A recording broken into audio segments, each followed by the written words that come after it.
There's so much exciting things to talk about, and I really want to lead off with a question for especially those listening that might not have the whole backdrop on Munciana, Mike, and what Munciana is this question is like, it's a success beyond the borders of even Indiana. You know, you're going all over the place. You're in Canada, you're down all over the place. I just love to hear and learn like what philosophy has fueled this for you from, I guess, from starting it to where you find yourself now. Well, I think that one of the things that most people aren't aware of is it's the oldest operating volleyball program in America. Wow. There's none older, and it's not even close. With that said, it may well be the longest operating youth sport organization in the country, which you start to look at it is quite phenomenal from a philosophy standpoint. Understand it's been honed over 50 plus years, and it's changed. There's been a lot of ebb and flow to what we do, and so that's changed. But I think the one part that has always stayed true was the commitment to athletic excellence and lifetime experience. You know, I think that a lot of people chase great. I don't know if they understand that chasing great on the outside is the same as chasing great in your everyday world.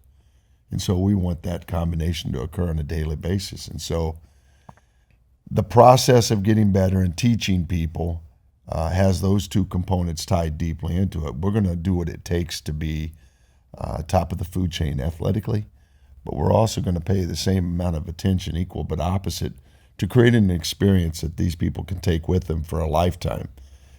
One of the reasons we've been here 50 plus years is I think we've achieved that.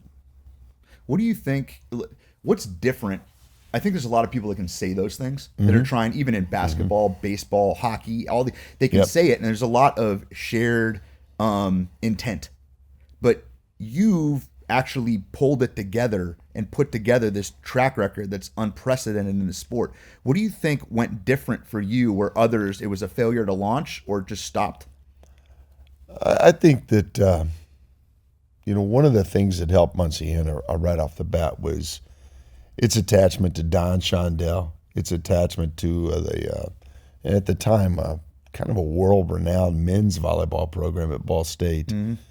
I think that gave us the buoy or the life jacket we needed to stay around until we could make our own. And we have. It's, we've evolved immensely into what we are now. What we do is a lot different than what it was 20 years ago. Mm. But the success is heightened each year, and the barometer of the measure that we've used, isn't, you could look and say, well, they've won 40 national championships, 400 and something All-Americans. The barometer is equal on the other side as well. I know that just from my teams in the 20 years, there's, I think 40 plus doctors and lawyers out of that group. 8 of those kids have gone on to become Division I head volleyball coaches.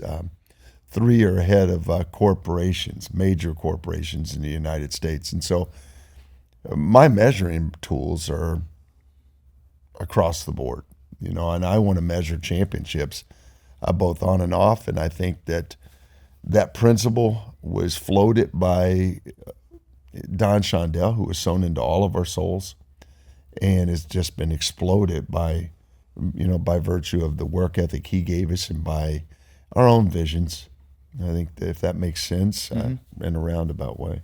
What's the hardest part about doing that? It's, especially listening to this, it's like the success, 400 like all those stories and the side. Like, what was the part where maybe it could have went another direction, but you had to stick with it, or that hard times where it's like, hey, should we change this? Should we do something different?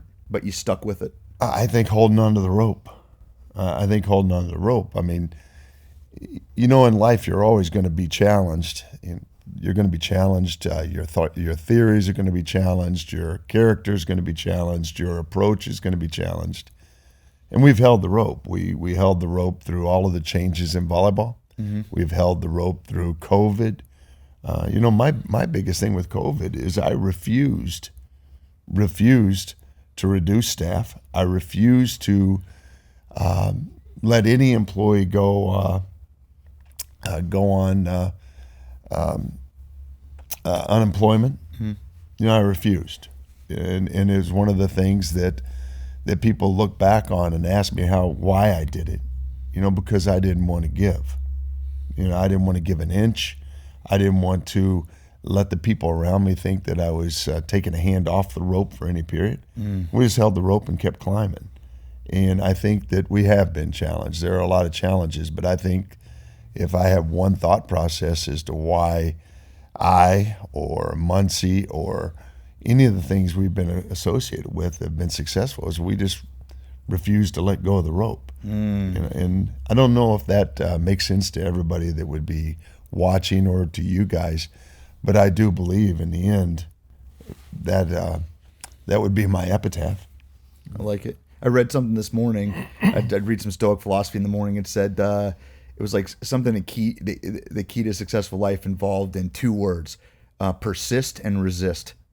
I agree. What to persist in and what to resist. And it was I can't help but make the connection to what you're just saying of just like, once you make your call, that's the call we're making, and our character is going to be judged on, do we hold the rope or not? Like we said, what the rope is, and what's the wind or the wave that's going to break it. And for Munciana during those times, you said, no, like this is what we're about, and we know what we're not about, and that just is what it is. And there's people that are going to like it, and they're going to really benefit, and there's people that aren't, and maybe those people aren't our people, and that's going to have to be okay with us. Well, I think in Stoicism it's called amare fate, which is admire your fate, or this is who we are. Yep. This is who we are. This is what we do, and we're going to do what we do better than you. But we're going to hold on to what we do, and this is what we do. And so I agree with that 100%.